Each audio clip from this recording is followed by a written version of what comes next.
Welcome to the Unstoppable Mindset podcast, where we are... No, fuck that, man. Let's just start that, roll that intro. Within an abundant society, we have everything laid on a plate. We are the sickest and most miserable of any generation. It's a statistical fact. Mental health is on the rise.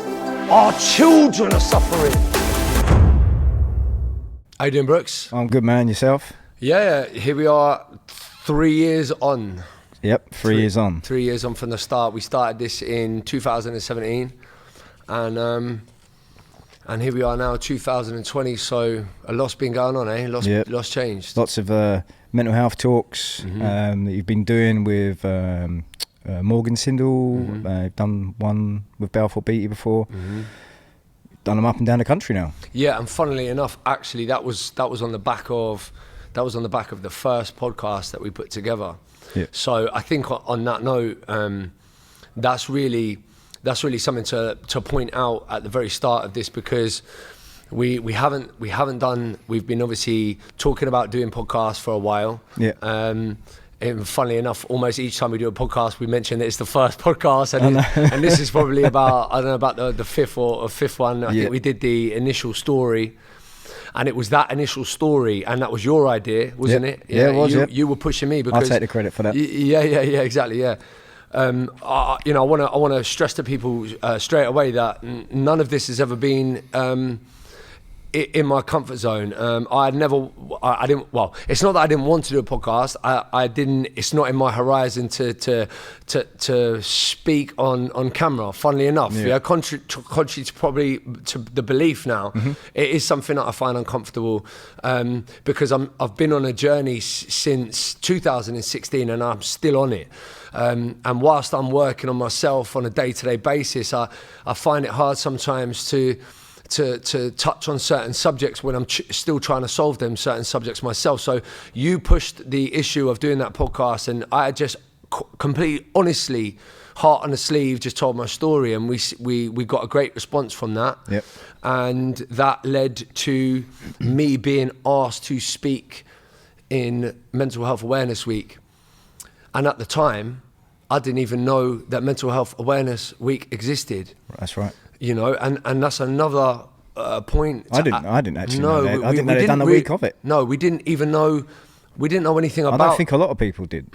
No, you know, and now as we sit here 3 years on, you'll hear that terminology used on a day-to-day basis. It's everywhere. People are talking about it. And you don't like that term. I don't like that term, and obviously we can touch on that in a second. I mean, the important point is that all that was going on at the time is after 1 year. A year and a half of recovery from a breakdown, I was just finding my feet, and we'd touched on a couple of talks at the gym at Just Train, the old Just Train in Ashford, and we had a great response just purely on the honesty. Which is what it's always been about, honesty. It's not been about me knowing anything, and it's still not about me knowing anything. It's still not about me saying that I know the facts and I can solve people's problems. You know, I'm still working through my own. But, you know, the whole kind of like tagline that we've been using, anything is possible.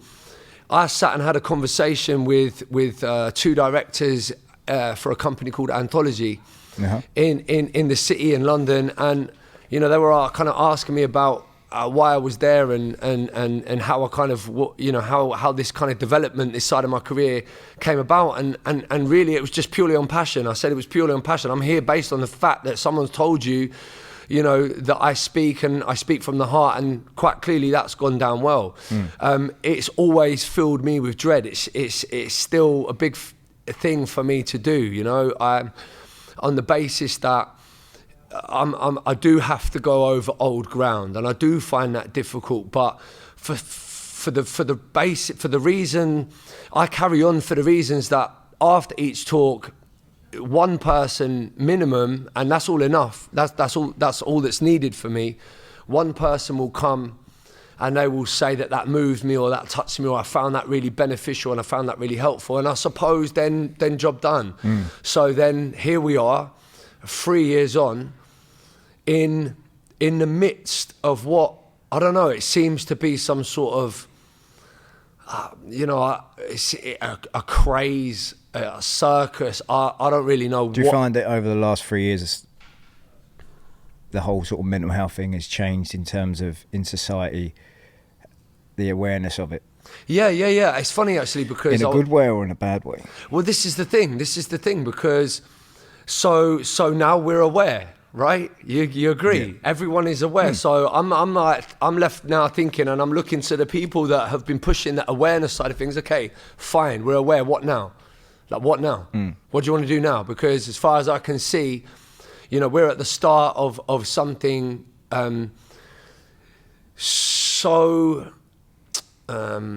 it's so sad, and it just seems so aggressive. It's moving so aggressively, seems so fast. Now, I don't know whether that's a media thing, whether now that the media are just highlighting every single case, and that was always the way before, but now for some reason the media, I don't really know, or whether the fact is it's a growing concern, it's moving really fast.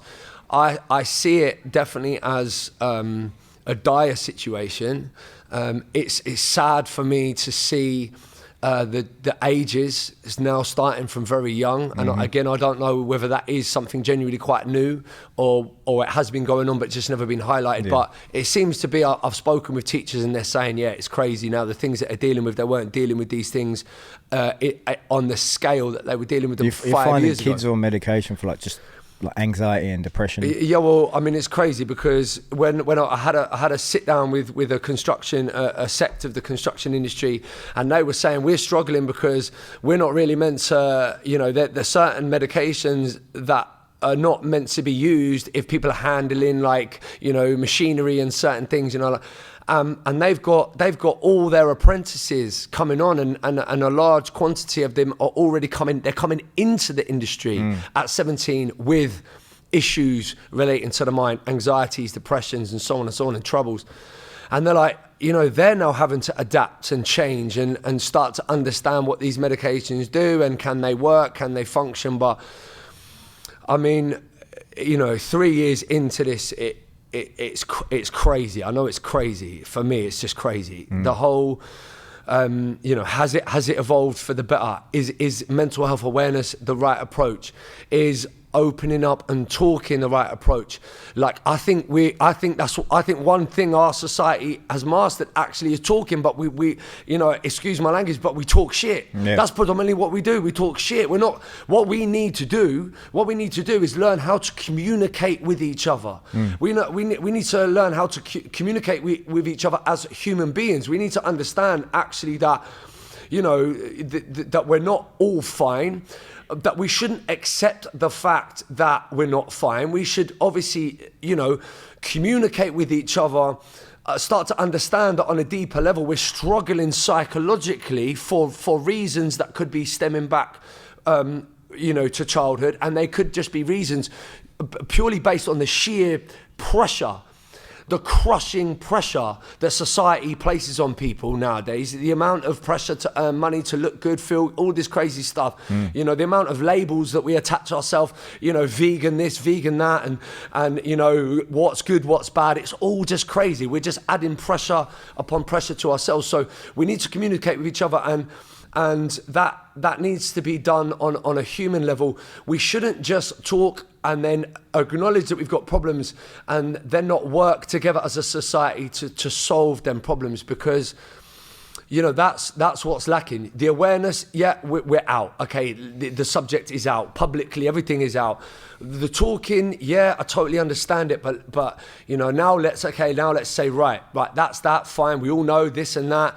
I'm never sugarcoating anything. So we're all fully aware that now children are self-harming, committing suicide. We're now fully aware that all celebrities, for all the nonsense that they portray, the happiness that they portray, the fame, the fortune and money, it doesn't mean anything. Doesn't mean anything. We're all proving to ourselves now that none of the external gains, pleasures, all of this nonsense, it doesn't mean anything. We now can see quite clearly that the educational system needs to change. Our society society needs to change, we need to change, and that's where deep communication needs to come in. Me saying to you I've got a problem with depression is not going to help me solve my depression. It's good for me to have someone like you to talk to, a friend. You know, me and you will have conversation. That's good, but there's a deeper level of communication that's needed now, and we need to understand. We need to understand also what we're dealing with, which, you know, forget mental health as a term and thinking that I'm mentally unwell. You're either in good health or you're in bad health. And if you're in bad health, that means you're not living in the right way. Let's talk about that. Let's communicate and understand our own bodies and what we need to actually survive and thrive mentally, physically. And let's start to communicate with each other and find like viable solutions moving forward. That means that the higher hierarchy in the company, that means from the cleaner to the CEO, they need to communicate because they're all part of the same ecosystem. They need to be on the same level. It's not a case of like, I'm better than you. We're all the same. We're all the same. And we need to communicate with each other like we're all the same. I don't know anything. I don't know the answers. So I'm not going to talk to you like I know how to solve your problems. You know how to solve your problems, Brooks. And I might be able to point you in that right direction based on the extensive ongoing journey that still goes on with me, which is hard looking at yourself and taking full responsibility over actions, choices, and so on. And trust me, you see a man sitting here now, imperfect, totally imperfect. I'm still making mistakes today. I'm still, taking a little knock, but I know that I learn and I grow. And as long as I learn from it, I'm not failing. I'm never failing. I'm never looking at my mistakes and going, oh my God, I might as well not. No, I'm learning and I'm growing. And that's the fire in me. Because even you still go and seek help if you need to, right? I'll seek help if I need to. Yeah. And when I need to seek help, it will be because I've looked at a certain aspect of myself closely, intently, studied my own thought patterns and my reactions in certain situations and my emotions in certain situations. And I'll keep looking. And I'm like, okay, I'm not quite figuring out where this kind of reactional behavior is coming from. I'm not really understanding where this thought process is coming from. So then if I need to, if I need to overcome a sticking point, then obviously, I think to start with, that's where the talking thing needs to be stepped up. You know, don't just have a casual conversation. If you have a talk with a friend or a colleague at work, and you've just been open and honest, I'm suffering, I'm feeling depression, right? Okay, brilliant. All right, well, I know you've got depression and you know I've got depression, brilliant. Now what? Work's still crushing me, bills are not going anywhere, my wife, my partner, my kids are still stressing me, so what now? Okay, now you've talked it, you've made that brave step, you've put your ego down for a minute, and you've laid bare to a friend, to a colleague, and it felt good, so obviously that's a sign. Now go and seek some more professional therapy. But try to coincide all of this with a hard level of responsibility.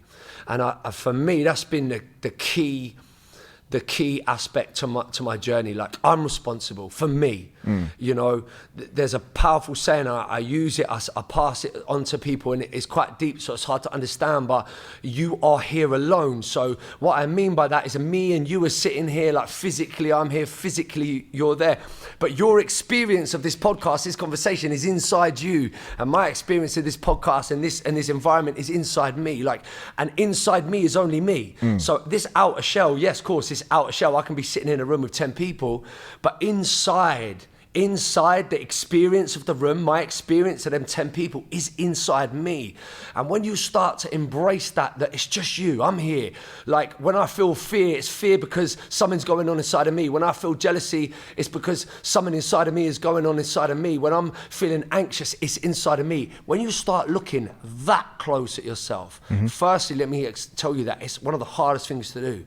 You're laying yourself bare, you're stripping yourself down, and you're saying, right, okay, I'm responsible for everything in my life, right? Hang on a minute, surely no, because they're moaning at me, surely no, but they told me this and they said I was worthless. No. I know that's what they said, but why are you giving so much power away to everybody else? Why has everybody else got so much power over you? Why can everybody else hypnotize you into a trance? No, think about it. Your reactions, your way. where's it come from? It's come from somewhere. And that's what I'm going to be trying to highlight tomorrow, Sunday, at the FIRE seminar, because, you know, people talk about habit breaking, and me and you have talked about it before. We've both tried breaking the habit of coffee, right? And that's a killer. Yeah, I was really ill. Yeah. I was in Dubai, and I was thought I gave up like a week before that, and people don't realise how serious caffeine is, right? I had some serious. We both. It was dehydrating. Yeah. It was. You had to go to hospital, didn't you, or you just got I was just a pussy. Oh, right. I had to see the hotel. They got like a like medical centre. But for the record, how many coffees a day? I mean, you were serious. I was on anything between 8 and 12. Yeah. And I cut it down to nothing. And yeah, that was bad. And then I think by around week 3 and 4, my energy started to step up again. But the first sort of, I think we went away on maybe like day 7, day 8, and yeah, that was probably I was pretty ill out there. Yeah. But I mean, the great thing is, so like we both. This has been a journey, and obviously we got in contact with each other, and we started working, and this has evolved for us, and it's evolved obviously along the lines of mind-based issues. I want to say mind-based issues, so the anxiety, the depression, and I have had to speak publicly. And then me and you, it's had a positive effect on us, because, you know, we've both become obviously self-aware. You've definitely, you know, for all what you still face, you're still now starting to be aware. You've even listened to some of the things, and some of the things I've said have resonated. And then you've listened to stuff yourself, and you've found useful now coping strategies for yourself, anxieties at weddings and things like that. I get, you know, if I go to film a wedding. That day before, 2 days before, I get I call it now a healthy anxiety. Yeah. It's like, you know, it makes me focus. But now I sort of appreciate that and use it as a tool to like, well, I'm focused, and I've got to do this and this and this, prep everything, and now I'm bang on. Yeah, that's cool. So I mean that brings me to my point. What I was saying. So we're trying to break habits, whether it be so a habit that you form with a substance like caffeine or alcohol or drugs or food. That is a habit, a psychological habit that then is also reinforced by almost a substance addiction. So caffeine addiction, sugar addiction. I drink it now. I'm gone back to it. I don't. I'm not in excess. No. Totally. You've sort of broken down that first barrier. Yeah. And I went back to it after like a month. Yeah, or so. Managed to moderate it a lot better.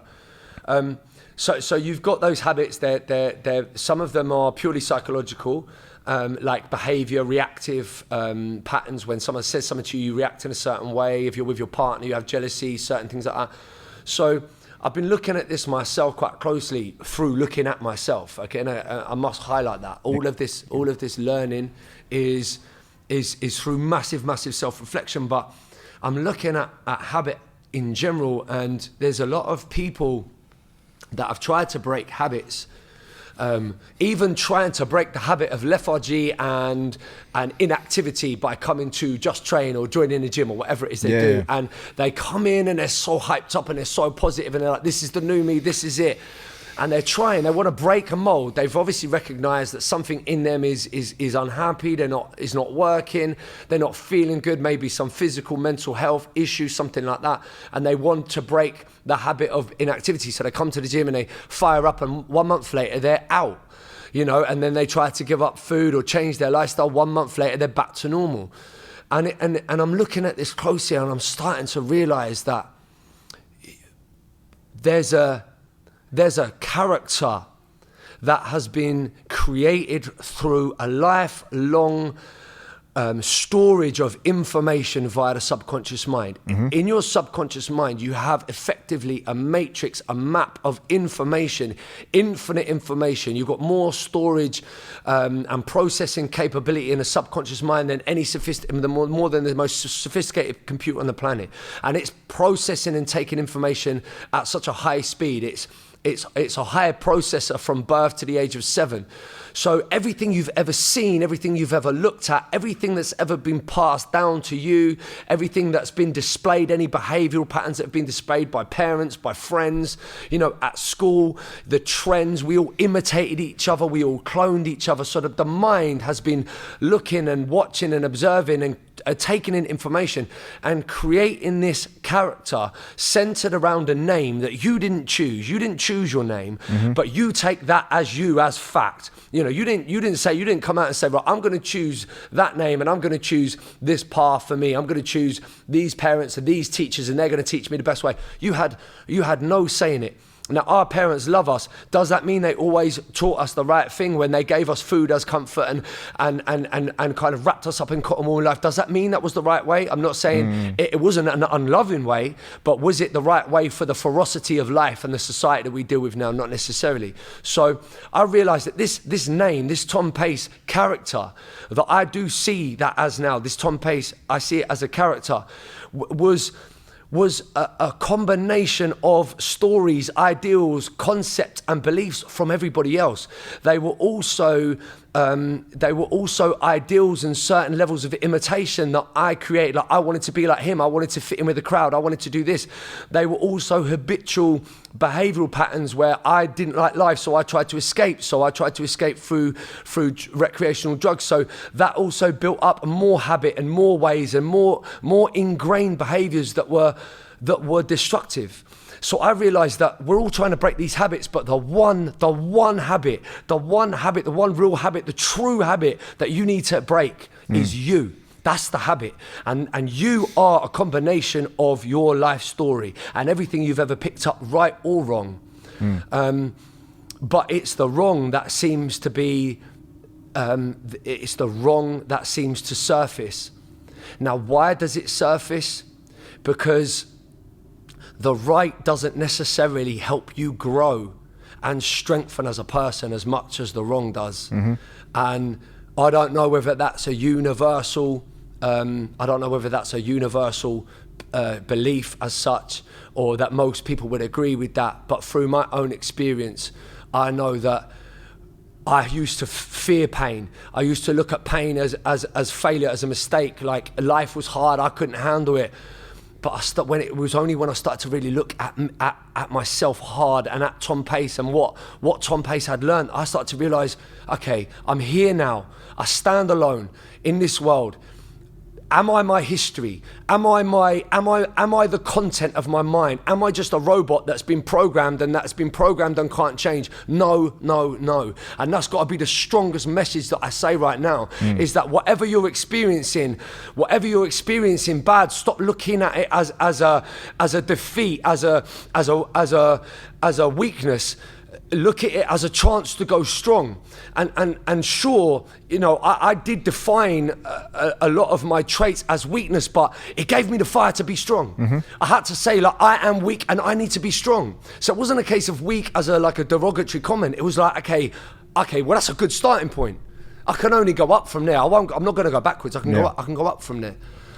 So, this whole habit breaking scenario, obviously, I feel I've got some knowledge to pass on that's helped me. And again, it's not saying that is the right way or the wrong way. But once again, on tomorrow, Sunday, the 8th, I am going to just speak honestly. And if it resonates, it resonates, and if it doesn't, it doesn't. And that's kind of where we're at. I think that's where we're at. 3 years on, we're still brutally honest, still not sugarcoating a word. I feel more fired up than ever, really. Because even the content that we're putting out for yourself, we're not sugarcoating it. The videos that we're doing, putting them out in the seminars that you're doing for the corporate companies. It's hard hitting, and that's why you have everyone engaged. I mean, I watched you at Anthology. You're surrounded by a load of builders, and they're all engaged. May resonate with them, but you're getting everyone's attention, and that's got to be hard to do, right? You know, because you've got to be worrying. You know, there must be certain anxiety when you're about to do them kind of talks as well. Yeah, it's funny actually, because the last one at Anthology, you know, you've got a 80 strong force of builders in front of you. They're all looking at you as to say, who's this guy? Another mental health talk. We're bored. The look on their faces straight away. They're not engaged. They're not looking. They're not even slightly intrigued necessarily. And you know, I've had to face audiences like that for the last couple of years. Sterling was one of the hardest because they were proper serious Scottish men that just were like, who's this guy from the down south telling us anything? And I was worried when we turned up. It was tough. We all felt it. It was tough, and you know, Martin was backstage like he always is, and even he was like, he could hear them all kind of coating the chalk off and me off before I'd even come out. And I've really struggled. I've really struggled because, you know, I wasn't, you know, unstoppable mindset was never created on the back of me saying that.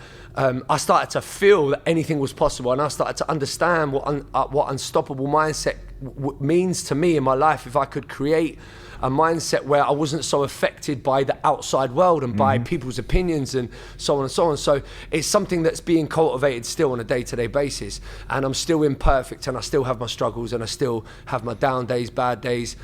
But I look at them as all just growth all the time. So anyway, so I took from that.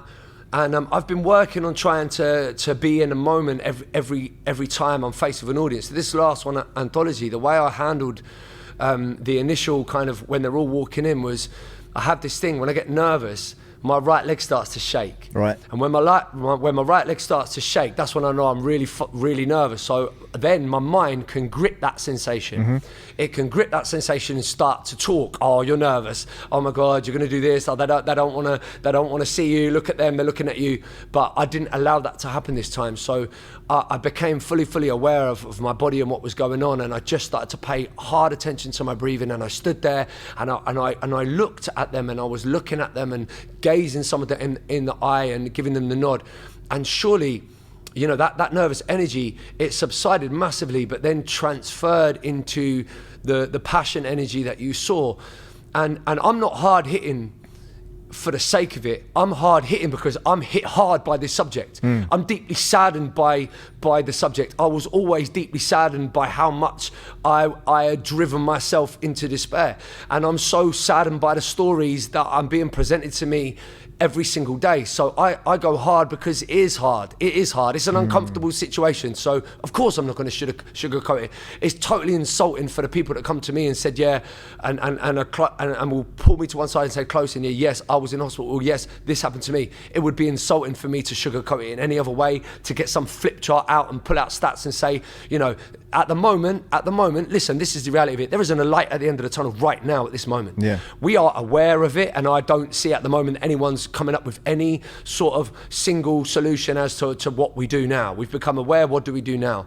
And it's my mission to start to find ways forward for myself. Yep. And if I can find a way forward for myself, if I can crack the own code, if I can truly understand my own depressions, my own anxieties, my own nervous fear, my own emotions, my jealousy, if I can truly understand that, then it's not a case of me trying to help someone. I will help someone because I just will. There's a light that opens up inside of you, and I know this, and it gradually has opened up inside of me, a peace, a calmness.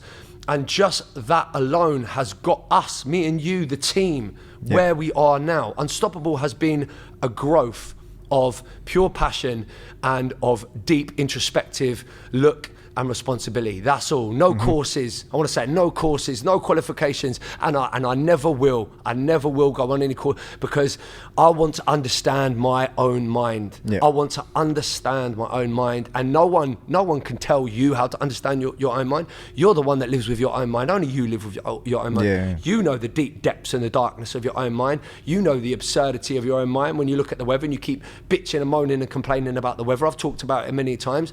So understand that. Why do I do that? Where's that coming from? Is that helping me? Is that benefiting me? Is that draining the life out of me? Yeah, it is. So I'm going to change. And that's how I stand here again, alone, facing life day to day as it happens, as it comes to me, looking at every single adversity as a challenge. And every time I do, I find myself a stronger and a better person, but still imperfect, and I'll probably die imperfect. No. I think we'll leave it there, as I know you've got a set up for tomorrow's seminar. We got, guys, subscribe to the podcast, to the YouTube channel. There's a lot more content to come. I know we've got the Madman short film coming out later in the year. Excited about once you get your shoulder sorted out. You've just had an operation, a shoulder replacement, so we need to get that sorted, and then we'll get that out there later in the year. So stay tuned. Great stuff. Well done, Brooks. Cheers, man.